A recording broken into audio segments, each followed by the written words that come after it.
But I thought it might be fun for us to talk a little bit about the Michael Jordan docuseries that the world's talking about. Have you been keeping up with that?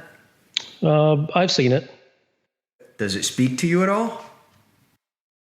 Um, I mean, Jordan himself of what he achieved and those kind of things, I think, is very highly impressive. And whenever you see that kind of mania, that kind of um, obsession, to become the best in the world, there's always great things that come from that. And obviously, Michael's done some really inspirational things.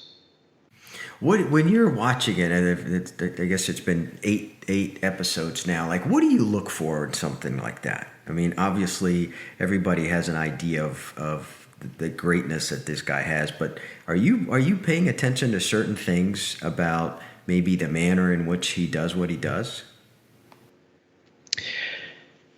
You know, it's a good question because if you look at the exposition of people who have done great things in their life, it's just like anywhere else. It's very difficult to find truth, and the reason for that is there really is no market for truth in that regard. Everyone's interested in sensationalism, and so unfortunately, humans being humans, they tend to draw out the worst in people, and so as a result, whenever you have books written or media done or all these things, it really never is about the meaty things. It's always about the sensationalism and the lowest common denominator type of stuff. What would be really intriguing is if people went into if documentaries and books about people really went into not how many records and how many wins. I mean, everyone knows that. You can Google that and find that out in 5 minutes. There's no reason to do a documentary about that. I mean, it really is about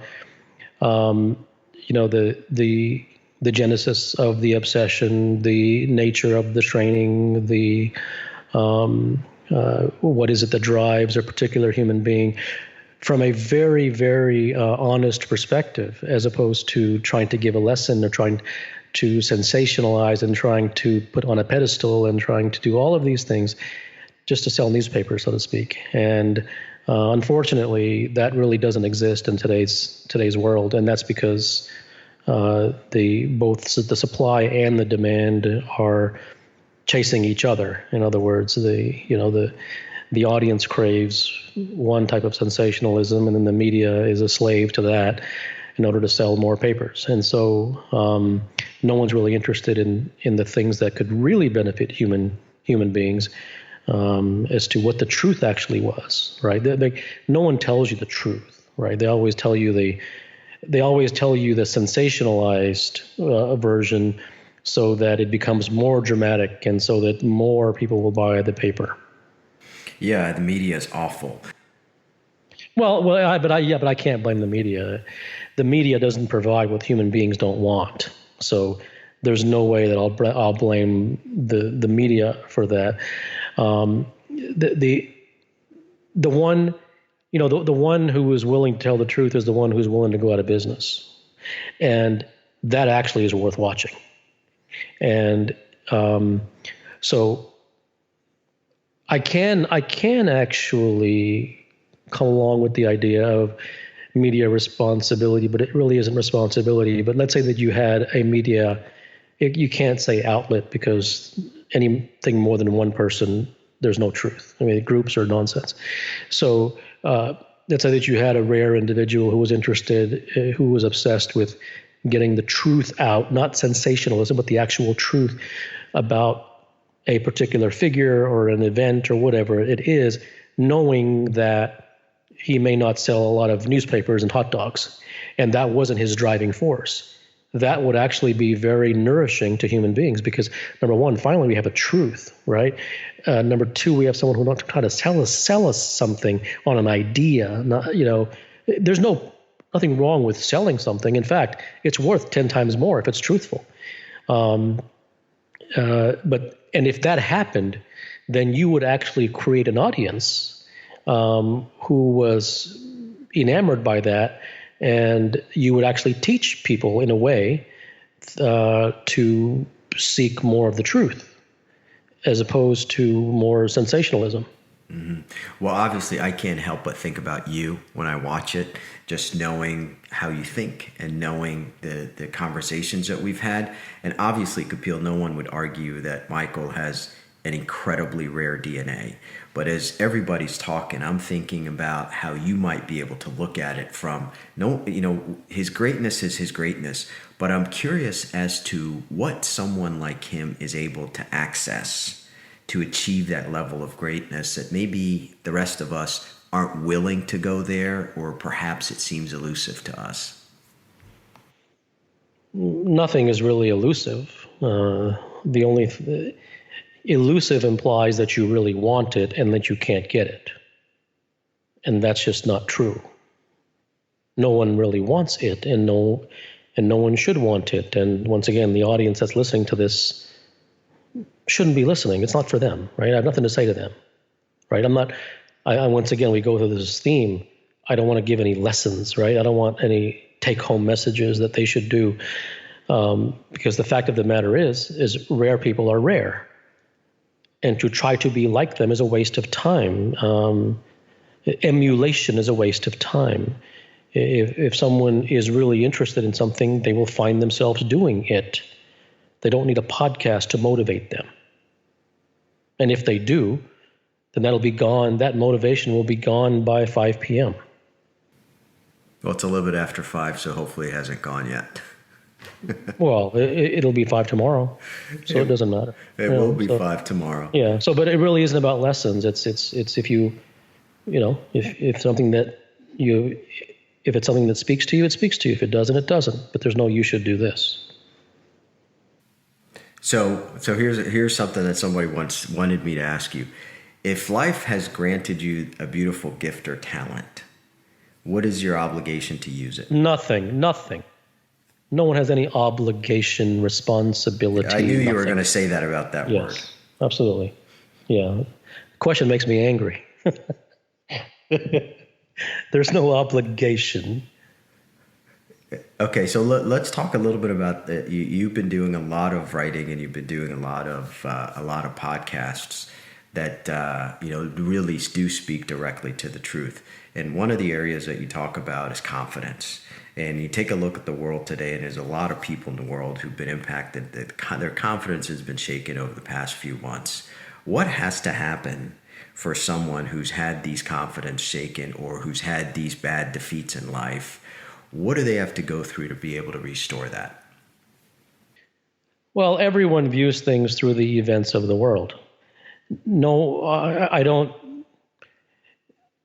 Once again, there's nothing they can do to get the confidence. There's nothing they can do. Nothing. There's nothing they can do to get, what Michael achieved. Nothing. There's nothing they can do. And the reason there's nothing they can do is because nothing can be sprinkled upon anybody. So once again, you did it, and that's why I asked you if you heard me. You tend. Once again, we're talking openly, Mo. I'm not bashing you. I appreciate it. Okay. So we're talking openly, and you tend to ask questions, then I answer the question, then you go on to the next question. And it's almost like you're in the middle of the next question before you even heard the response to the first one. And it isn't that my words are so important that you need to listen to them, but when you ask the next question, it's asked as if you never heard the response to the first one. And therefore, the framework hasn't changed. You're still asking to help people. I don't want you to get better, and I don't even want you to stop. All I'm saying is, I'm not interested. I'm not interested in helping anymore. So how do you look at confidence? What does that even mean to you? I don't think it's about where to get confidence from. I think it's about where one's desire, what direction one's desire is in, and if it even exists. Not that it should. So at a point when you're at the lowest point in your life. Yeah, you're at the lowest point of your life always. You're not in your lowest point of your life just because of Corona. You're always at the lowest point of your life. It's just a detail. You're always suffering. Show me a human being who wasn't suffering. It's just more details of suffering. So this pick me up, this boost thing, this liven my mood. It's an insult. It's a waste. I agree. No, I don't think I don't think you do agree, though. I'm tired of it too. If you were tired of it, if you were tired of it, then I would say that you wouldn't have asked me the question. If you were really tired of it, you wouldn't have asked me for the pick me up. Well, it's not a pick me up. It is. It is. If someone's at the lowest point in their life, what can I say that will give them more confidence? Who cares? Whatever someone needs in the lowest point, and then they need it only then whenever the so-called economy comes back and everything, they'll be back to where their default state. Everyone's always falling. The people who really get somewhere are the ones who are trying to get there even when they're not falling. Not when they have fallen, then they look up for a helping hand. But would you agree that at some point somebody will use whatever crisis they are in their life to shake them enough to be able to pursue maybe a different path? A crisis, absolutely. For some people, a crisis can absolutely shake you, and it can change you. There's no question about it. But that doesn't come from a pick-me-up. The crisis itself will do that. That doesn't come from crisis plus prescription. No, there's only crisis. If the crisis is going to do something, it's going to be crisis equals change. It's not going to be crisis plus prescription equals change. I agree. But at some point, do you think that, when somebody's dealing, and I've got some people who were very good friends who've lost very significant businesses.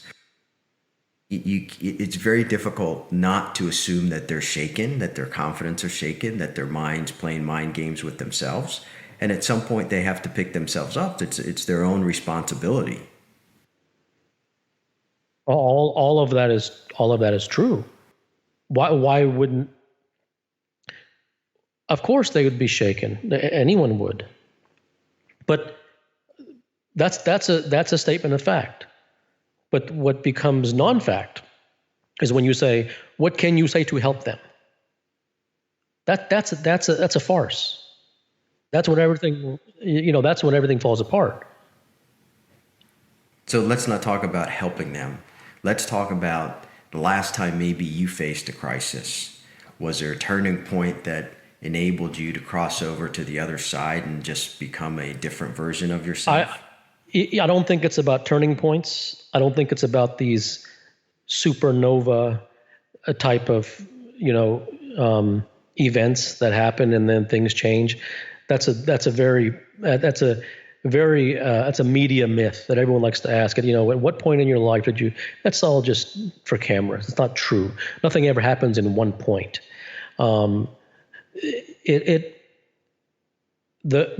How crisis really can make a huge impact on someone's life is when they examine the crisis. When the crisis makes them look inward, as opposed to when the crisis makes them try to do something to feel better, or to get out of the crisis. So when someone, and everyone is having crisis after crisis after crisis, and the more that one becomes acutely aware of the fact that he is having one crisis after another, that is the person whom it will have the possibility of a more lasting impact on, as opposed to the person who says, "This is my latest crisis. How can I get out of it?" So it's an internal examination.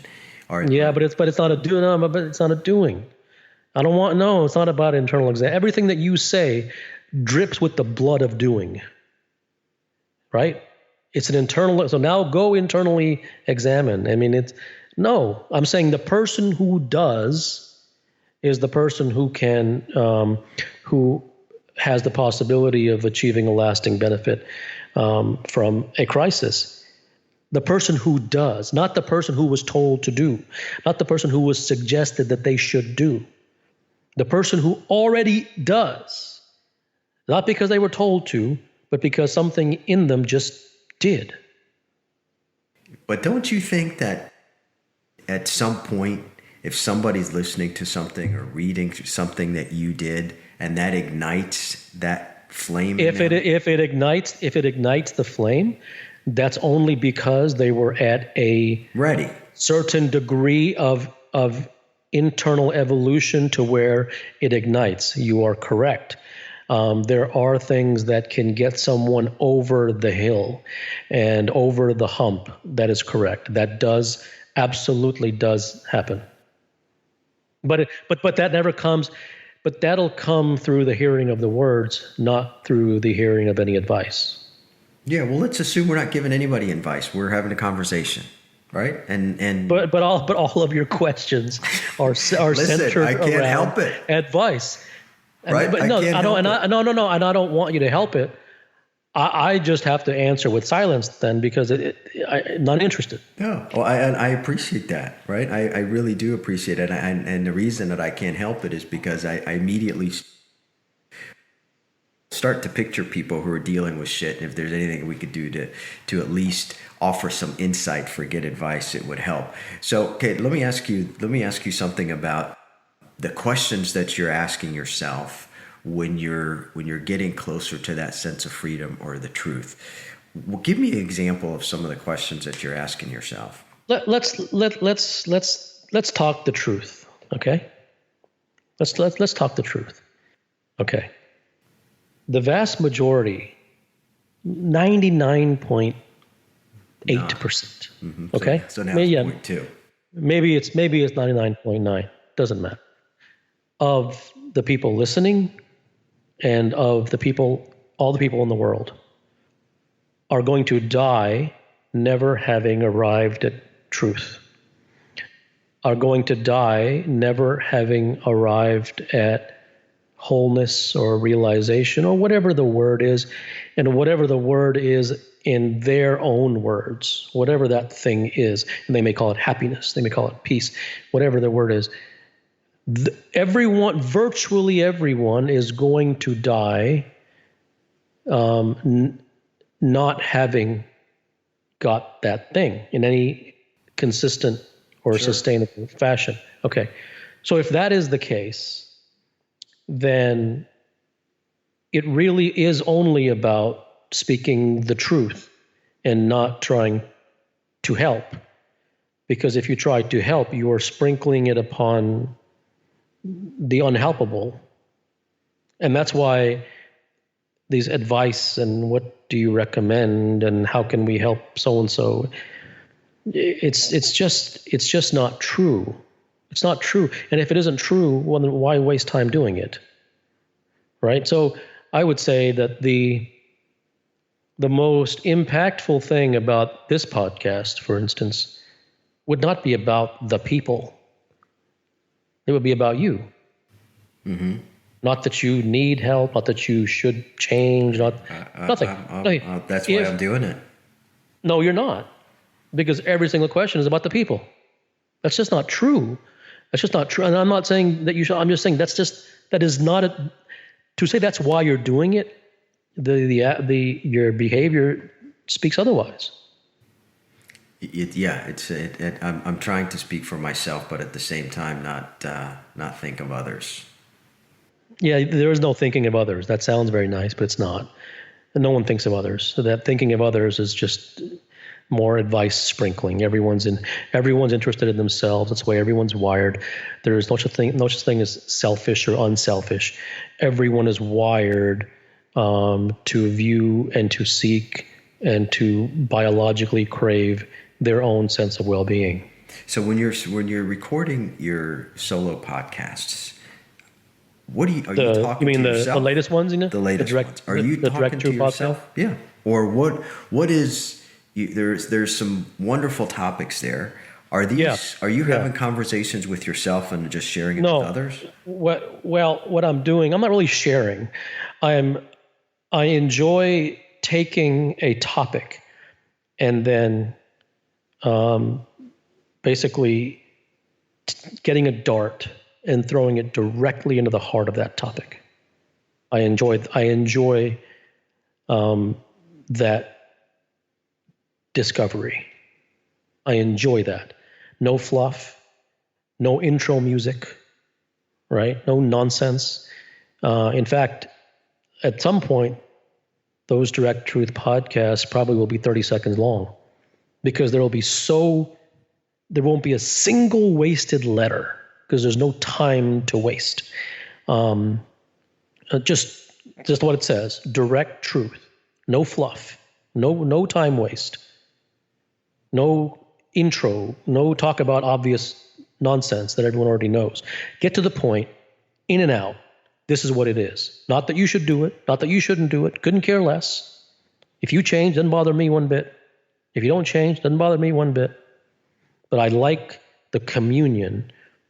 I enjoy the communion between the topic and the absolute raw, direct truth of that topic. So ignoring anyone who might be listening, and theoretically, you're just basically having a conversation with yourself. And if somebody likes it or listens, great. If they don't, they don't. I don't know who I'm having a conversation with. All I'm saying is that I just enjoy the throwing of that arrow into the heart of that topic. And do you do any preparation? No. So you show up on the top and then you just go? Yeah, it isn't so much that I go, it comes. So can you give me a glimpse of what somebody could expect and I've got several of them here that I've put up in front of me. The first, understanding to become world class. That topic just emerges in your head and you hit record and you just Absolutely. Go. It's all there. It's all there. I'm not reciting it. It's just coming from somewhere else through me. So what does that first understanding look like for somebody who wants to be world class? I don't even remember what I said. I know that. That's why I'm asking. Yeah. I don't know. I can't answer that question. I wouldn't. I don't even know what I said. Everything. I think that if someone is truly serious, they'll get away from the hows and the how-tos, and they'll naturally be more inclined and more attracted to finding out what it is that they truly want first. Well, let me ask you about something that a lot of people are dealing with, but I think more importantly that I'm interested and curious in how I know that your preferred method of work is isolation and how you write and when you do these podcasts, when you do these interviews. But if you have to work with a team, how do you handle yourself? Yeah, you're making me cringe. What do you mean by you have to work with a team? Let's assume you get this amazing opportunity to work with a world-class team of athletes that are 5 of them in a room, right? And they're in a quest to win some amazing championship, and they'd like to have you kind of observe what they do and maybe see what they can't see. I don't think that you can look at a group of people. Like, there's not 5. If you have 5 people on the Chicago Bulls, there's not 5 Michael Jordans. There was only one. Okay. Sure. Yeah. Okay. So there's no way that I would talk to the other 4 the same way I talk to him. That's why there's no team. I mean, they're technically is a team in the most mechanical sense, but it is the allegiance to each person's own role and that individuality of that role, which then by inference allows the quote team to work. And I think everybody sees that. But if you were their coach, I don't think so. I don't think everybody sees that. I don't think so. Well, I mean, not for a second. So you don't think that at least this docuseries has revealed that he was at a different stratosphere than everybody else? No, but that's not what I said. I'm talking about viewing the idea of team through individuality as opposed to through team. But if you're their coach, how do you handle that? What's there to handle? You have to be specific. Like, you can't just say, how do you handle what? Like, it isn't, you don't just open the door and say, what do I do? How do you handle a team meeting? Like, let's say you guys had a shitty night before and you're talking about what happened. But that's more specific. Like, there's no handling of anything. So if there was if there was a lack of performance, then it would come down to, first of all, the lack of performance really doesn't have anything to do with the players. Asking them. It is the coach who's insightful and incisive. He will see the issues himself. He will need their input only on a very specific basis. And this team meeting stuff, this board meeting stuff. I know that. It's just not. It's. I don't think you say that you know those, but you don't, because you ask those very questions that you say you know about. Because you can't escape it. That's the way the world is wired. No, if I was the head of the Bulls, I may have a team meeting, I may not. I don't know, but there's no way that I would walk in there with the idea that that's just the way the world. I couldn't give a crap about the world.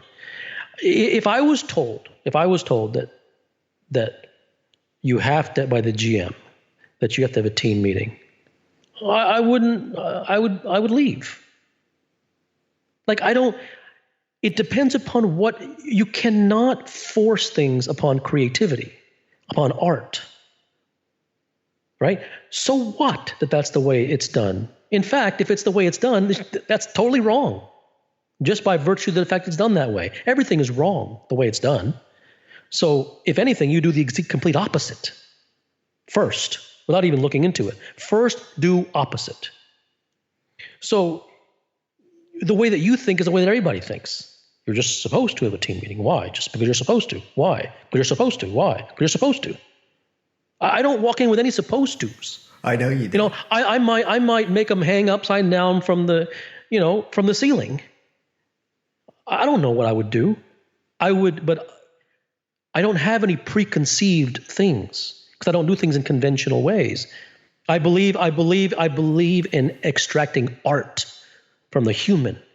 And in order to extract art from a human, you cannot approach him in traditional ways because the mind will eat tradition up.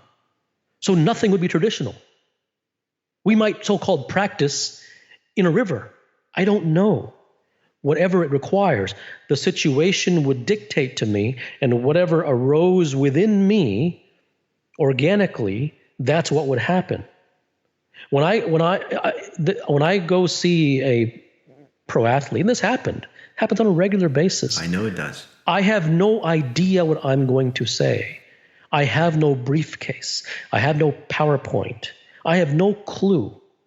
I won't know if I go on a stage or if I do a podcast or if I talk. I have no idea ever what I'm going to say. But I never go in with this idea that team meeting is a must. Why? Because it's supposed to. So I reject the entire notion. Like, out of the gate, I can't even answer the question. Because the assumptions upon which it is based, I don't consider as valid. I think that most team meetings, I think that businesses waste billions on these stupid board meetings. They're just a waste of time. Now, I know what you're going to ask because everyone's going to ask the same thing, but it's not going to do you any good to hear anything because you're still locked into, well, that's the way it's supposed to be. And since we have to have a board meeting, then you'll ask, well, if you don't have a board meeting, then how can you ever get anything done?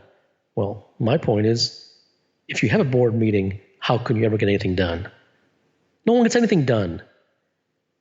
The inefficiencies, the time waste is so catastrophic that the only reason that people aren't jumping off of buildings because of it is because they're all in the same boat. Everyone does it. So it is a group psychosis. Well, there's some people. Some people are jumping off buildings, but we don't. Well, not enough. No one sees that. Not enough. So I want to get at, how do you handle repeated poor performance issues with an athlete? By finding the cause.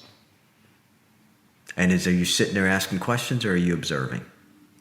Or both? Usually, if I observe, I can usually tell. Even if it's a sport that you don't routinely pay attention it doesn't have to. nothing. That's commonly. hence the swimming coach, right? Yeah, nothing. Yeah, I don't. The technicality of the sport is irrelevant. It's totally irrelevant. It's very easy to see. It's not difficult to see what's going on, at least to get to a fairly specific area. And then from there, when you need input from the individual, then you really painstakingly go into his mind and you ask questions that turn his mind inside out. And he begins to, almost in a trance-like state, give to you the truth about what's really going on. And as he gives it to you, he hears it himself. Now, what are you going to do with that, right? What are you going to put that on the bulletin board? That isn't how people think. So most of these things that I say are like way out there because they're so wildly divorced from convention. They're not even the same zip code.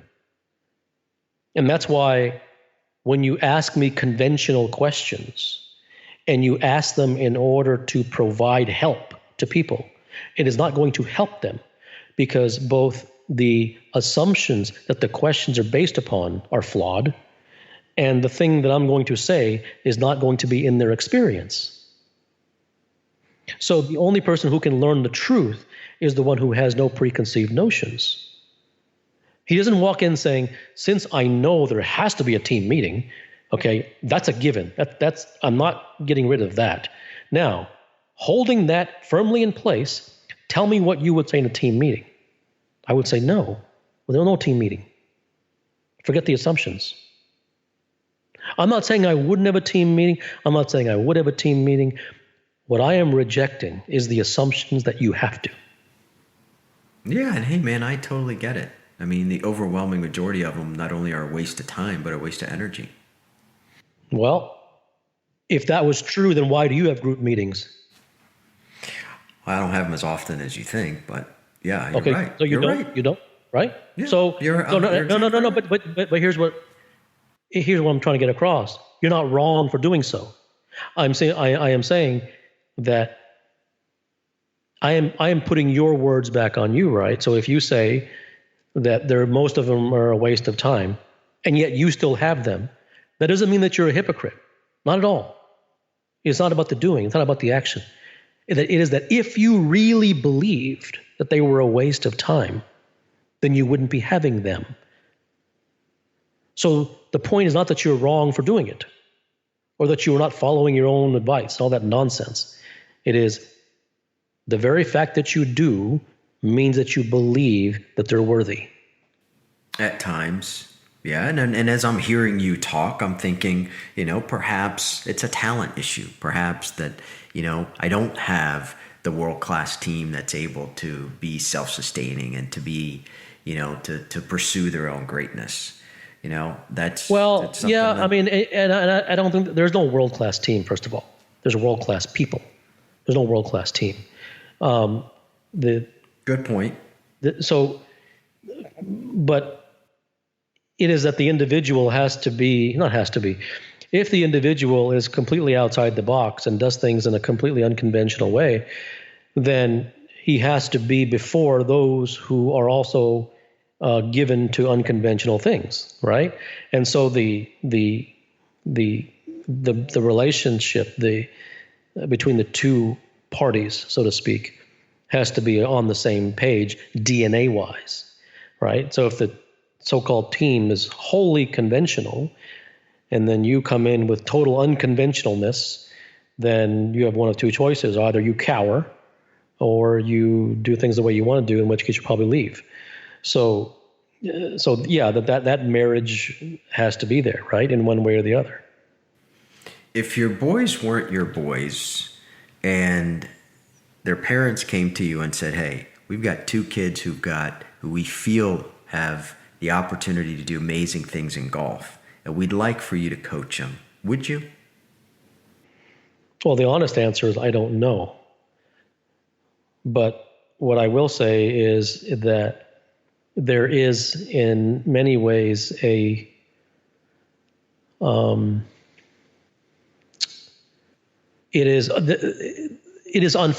some degree, it is unfortunate that they have me for a father. Yeah, of course. Yeah. You're always going to be speaking in their ear. Well, I think distance and unfamiliarity has a definite place. And so if you happen to have come, or some discoveries have found you, let's say, some truths have found you that that you've become privy to, then it's actually helpful to have more distance than to have more familiarity, because the flow of that information is more effective. So if they weren't family and you saw this, the next version of Tiger Woods, and their parents, you were close to their parents and they wanted you to, in whatever capacity, to coach them, would something like that appeal to you? Probably not. Number one, they're kids. I don't really coach kids. Number two, the places that I go, one has to be ready to go, and very few are willing to go there. And if I have a parent to deal with, then I'm going to have to explain some things, and I don't want to explain. First of all, they won't get it, and I don't want to have any middlemen. I don't deal with middlemen, right? So, so the best people, and they're very, very rare, the individuals who truly, for whatever reason, are interested in learning, and not just intellectually, but they either because they've reached a certain point in their life by way of age, or they've reached a certain point in their life by way of circumstance where they have everything but then don't have anything, so to speak, or their DNA, it leads them in that direction to really want to know before they die, to not waste a life, to use every opportunity of whatever life you have left, to not waste the remainder of it, is something that for some people really grabs them by the throat, and for which they're willing to do anything for that not to happen, because they really value that I only have X number of years left, and I really want my life to have gone somewhere. I really want to have experienced, I really want to have arrived somewhere in my life so that it wasn't a total struggle the entire way with nothing to show for it. So you don't think an 18 or a 20-year-old's ready for that mindset? It depends upon the 18 or 20-year-old, but it's very rare. It's very rare, and particularly in today's environment. I mean, we've talked about this before. Today's, alcohol guzzling environment of just a very degraded human existence. The worst, I think the worst conditions that any generation has ever seen, the level of degradation. You got to be a pretty rare person to overcome that. Yeah. That sort of influence. So do you ever think about success? Not really. It's a pretty open question. Like, how about wealth or money? Is that ever, you don't really do anything about that, right? You don't talk much about it. Does that mean anything to you? It does. I mean, what's the truth? The truth is that if you wish to live in society, you need money, and money provides definitely a lot of benefits, and allows you to do what you want to do. But aside from that one truth, money doesn't really inspire me. It's never a goal for you. No, I mean it is from money is there, like it's a ghost in the corner, right? That everyone needs some, right? To live in the world. But just from that basic necessity standpoint, like there's nothing that I do that I'm driven by money to do. Absolutely not. I mean, that in fact, I'm driven by, if someone wants, to read what I have or to whatever it is, that they should have skin in the game. That means something to me. Absolutely. Don't come to me asking stuff for free. But from the standpoint of, me cashing a check, I can't think of anything more uninspiring to me. It just doesn't do it for me. I'm not saying that's good or bad, right? The person who's driven by money, that's not bad. I'm just saying that's just not it just isn't there. Well, I think it's pretty clear, and just for people who at least follow you and have gotten to know you through your writing and so forth. And when somebody does write a check to whether it's to hear the podcast or whether to be a part of your private discourses, I think what that means more than anything for you is that at least you have somebody who's at least a little bit more serious than everybody else. Sure. Yes, that's right. A couple things that I read that I want you to comment on. Every person in your life is hindering you in ways that you will never know. Absolutely. That's absolutely true. In every way. You'll. Do you trust anybody? And I guess, do I trust? It depends. What do you mean by trust? Trust the integrity of some people around you?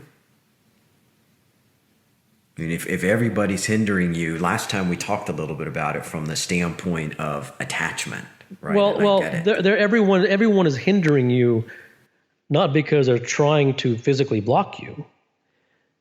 They're hindering you because they're not of the DNA that's going to accelerate you. That's how they're hindering you, not by what they do, but by who they are. So do you just not have any friends unless they fall into that 0.001%? Who, me? Yeah. Or do you mean you, like in general, or are you asking me? Well, I'm asking you. No, I don't have any friends. Well, they're 0.001%, right? Yeah, relationships. I'm a total loner hermit. I mean, the only difference is that I literally don't live in a cave. But you work with people. But I do live in a cave figuratively. Right, but you work with people. People come to you. I do, but very little. I do, but I think eventually that's going to go away too. Yeah, I'm sure. Yeah, I don't really have a lot of interest in talking to people. For me, it's very much like my time is so taken by the devotion to ultimate truth and everything. It's not a good thing. Like, I'm not saying it's a good thing. I really mean that. It's not a good thing. It wasn't my choice. But everything goes so deeply into that. I don't really have an interest in anything else. If I were to ask the boys how would they describe their dad, how do you think they'd respond? I think it's a very good question, and I don't think that I'm fit to answer that question. I don't know. You don't really know what people would say. You don't know. You only know how you think in your own totally, completely biased way, right? As a human being, you never really know what got across, what did not get across, what impression was created, and not that it matters. Right, because Kapil, the truth of the matter is you're a huge part of their life. Yeah, but I can't. I'm not going down that road because these are like Good Housekeeping type articles. It just doesn't go anywhere. Every parent does for their kids. Okay, every parent provides for their children. Every parent wants the best for their children. There's no specialness here. It's just a biological drive. I mean, so there's nothing special that I did. I mean, it's very easy to sort of fall into that idea of what a parent has done for the children, no matter how much time and so forth, and how much of their life they've devoted, and even if they devote their entire life. But that was all done because the parent wanted to, right? It can't be viewed through the lens of good and bad, and altruism versus selfishness. So I don't. Yeah, this is one of those topics. Once again, that it's considered sacred, but nothing is sacred. I mean, because it's sacred means that you put a wall around it and you don't really examine the real truth of it, no matter how much it may be. It may make you feel uncomfortable. But this idea that the parent is a huge part of the child's life, I think that's much more the case when they're small. But I think the person who asks that question perhaps hasn't really seen life for what it is, Mo. I don't think people see. I think people really have rose-colored glasses on. Life is not what you think. Your life, and not just you. I mean, just a human being's life. It's not this 1 + 1 = 2. And I know you're going to agree with that, but don't agree so quickly. Like it's not this like you do all this good stuff and then they do all good for you, and because you did good, it's not like that. Life is like this jagged edge that is the T's don't get crossed necessarily, and the I's don't get dotted, and you can give everything and get nothing. So people don't like to look at it that way because they like closure, and they like to write textbooks in which the bold type says that, X leads to Y. That just isn't reality. Kapil, are there certain skills that you think best serves you in life? What do you mean? Just are there certain skills, like when you think about, the skills that we acquire, and I look at your kids and I look at my kids at their stage in life, and you think about the skills that they need to have to best serve them in the future. Do you ever think about that? Do you feel like there's certain skills that are going to equip them to have a better future than others? Well, the question started off really nicely, but then it became a teaching again. Pretend you didn't hear the last part, then you use the word equip, right? Pretend you didn't hear that. We'll edit that one out. So no, don't edit it out because it's important for everyone to hear that. Yeah, absolutely. There is a skill, but that skill isn't really a physical skill. It's an understanding, and that is that all your friends are stupid, and that you really don't have any friends, and that all those who call you their friend are not, and that all those that you associate with are acquaintances, and any reliance upon anyone is only going to lead you to absolute pain. I don't care how much of an optimist you are and how much of your life you spend in the self-help section or positive thinking. That's just camouflage. That's just damage control. But even having said all that, it won't do anything for anybody. Because even if someone canceled all their friends after hearing that, it wouldn't do anything because they'd be doing it prescriptively. Secondly, no one's ever going to do that. Thirdly, it is only the person who has had that experience to whom it could actually reach. It reached me. Okay.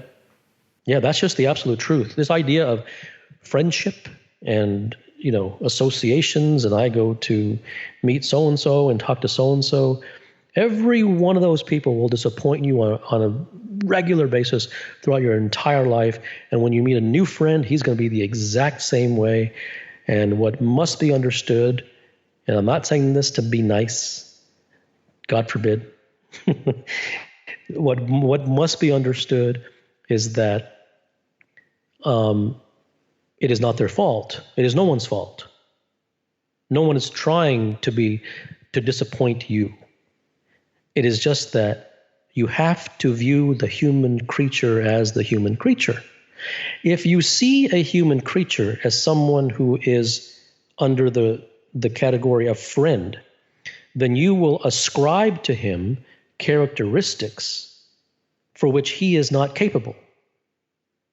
Therefore, that can only result in disappointment. So if it's anyone's fault, it's the person's for ascribing that upon someone. Now, it isn't even his fault. It's not a fault. It's just a lack of understanding. Well, I mean, so if a young person understands that, let's say by some, cosmic flash, that right? the 0.0021%. No, 0%. Okay. 0%. Okay. Of the people that they call friend, of the people that they lean upon, that they depend upon, that they hope to have a good time with and waste their lives, they are dragging them down. They will lead only to disappointment. Net result. If that was like by way of a syringe being able to be implanted in someone, there's your so-called skill. You have no idea of the plutonium bomb magnitude of that skill. Mm-hmm. Mm-hmm. Well, that disappointment a lot of times leads to anger. That anger, leads to bad shit. Yeah, it's all in the same. It's all under the same umbrella. Yeah, all that pain, strife, anxiety, and then that leads to conflict, and then absolutely, yeah, that whole thing. Being around other people is an incredible liability, and no one should listen to that. It's not going to help you to listen to that. I'm just speaking the way things are. But what it could do is help somebody start to examine their own life. Sure, right? It could. It could like that. Yeah, it could, absolutely. The one who's had that experience especially. So he doesn't have to take it on faith. Yeah, I've had it. It's not faith, right? It's truth. Right. It is. Right. It's just that everyone has experienced it. It's just that they believe, well, around the corner, those were just bad apples. Bad apples, right? Exactly. And around the corner is the one. Yep. Right? And what they fail to see is that they see humans as being different. And they're not. Humans are all the same. They're incredibly flawed. And once again, that's why it's very difficult to listen to these things unless you're looking through the lens of truth. Because if you look through good and bad, you're just an outraged individual. You'll never get anywhere. I'm not saying anything bad about anyone. It's not bad. It's just the way it is. Dirt is dirty. That's not bad. Look, let me just ask a couple more things and we'll wrap this one up. You talk a lot about arrival, right? We ditched the journey a long time ago, 2 years ago when we started this thing. You talk a lot about arrival. So knowing that, how do you think about the future? Is part of that arrival? Do you think about the next 2, 3, 4, 10 years of your life in that manner? Or every day is you're just in the present? Well, that in the present is really prescriptive. I don't view arrival as this chronological thing. It's a qualitative arrival now at something. Yeah, like the impatience. Yeah, it isn't. If I do this for X number of years, yeah, that's empty. So you don't think about the future. You don't ever. No. The future really is death. That's the future. That's everyone's future. There's Nostradamus right there, right? That's your future. So the only future that you're talking about like future for X number of years, which really isn't that. Yeah, that's future compared to now, but that isn't your future, right? People talk about future as if it's like their permanent future, right? The permanent future is death. That's where everyone's headed. Yeah, but there's a lot of avoidance in even having that conversation. Very few people. I mean, there you go again with the 0.1%. How many people do you have a conversation with that want to talk about death? It's the ultimate reality. Well, you can't talk to anyone about anything. Human beings are not people that you talk to. They're not ready to talk about anything except for, what they did last night, right? Or how good that restaurant is, or how this stupid wine tastes. I mean, it's not even worth oxygen. That's nonsense, right? I mean, the bulk of humanity is filler. It's an insult to waste humanity upon them. I mean, just think about it. You go to these social events, you talk nonsense to nonsense people, you drink alcoholic substances to numb your mind till you can't even see straight, you slur your speech. Then you go to some stupid job and talk about gossip over the water cooler, right? Then you go and talk about, well, you made this and this investment and someone else made this. It's beneath insect behavior. That is not that to say that a human being is the most evolved creature.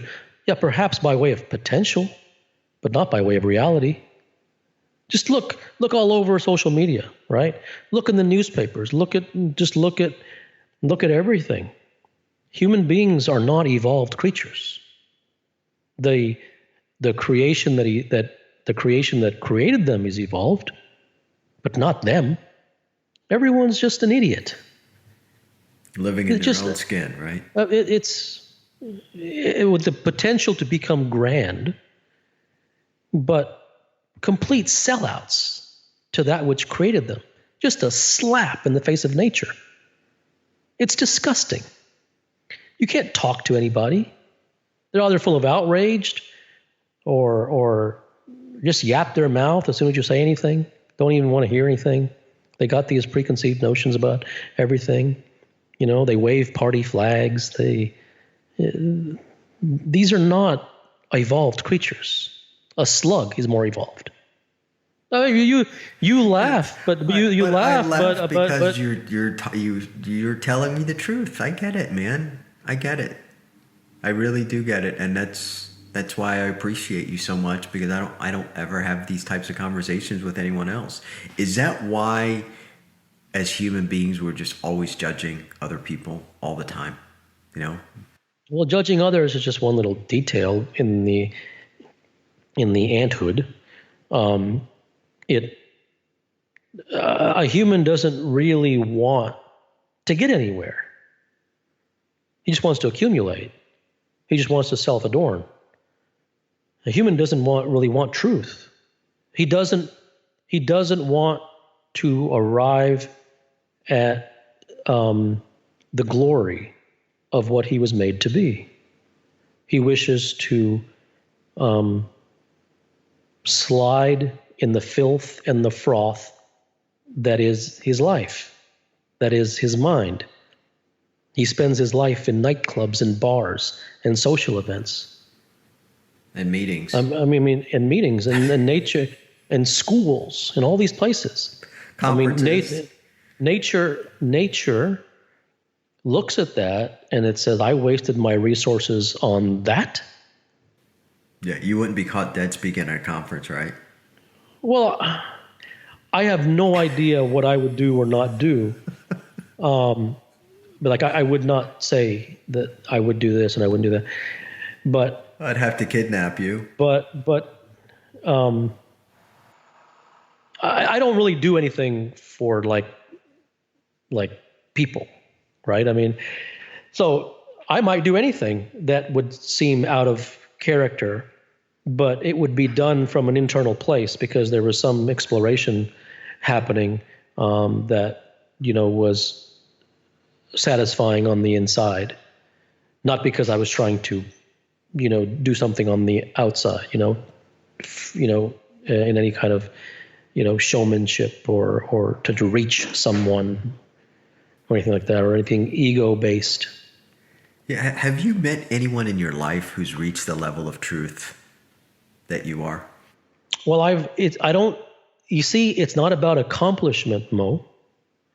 It's about the sincerity of the desire. So I would say that perhaps a more relevant And truthful question would be not have you met someone else who has reached that, but have you met someone else who wanted that to that level? That's the real question. Have you? No, but that doesn't mean that they don't exist. But because when you say, have you met someone who reached that, it implies that that can't be reached. And I think that's not a truthful message. And I'm sure, I'm 100% certain there are people somewhere in the world who are way quote beyond whatever your hierarchy is, beyond what I've done. There's no reason to look at me in any kind of shining light or anything. Would you like to work with somebody like Michael Jordan? I've never met Michael. It's not too far from you. Yeah. It really isn't about what I would like to work with someone. If he wanted to. You know what I mean? It really is about the communion. It really is about me being inspired by the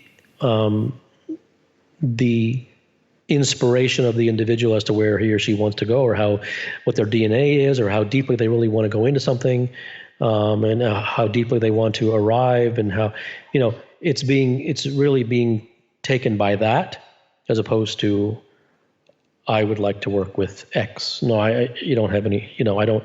There's no one in the world that I would like to work with. No one. And just real quick, because I said I'd wrap up 10 minutes ago, but if somebody came to you, how do you determine whether or not somebody came to you that has a level of sincerity, a level of seriousness, certainly maybe not up to that Jordan level or Tiger level? How do you determine whether or not you'll agree to work with somebody like that? Well, you feel it. You'll feel it. I mean, you'll feel the inspiration. You'll feel the communion. You'll feel the connection of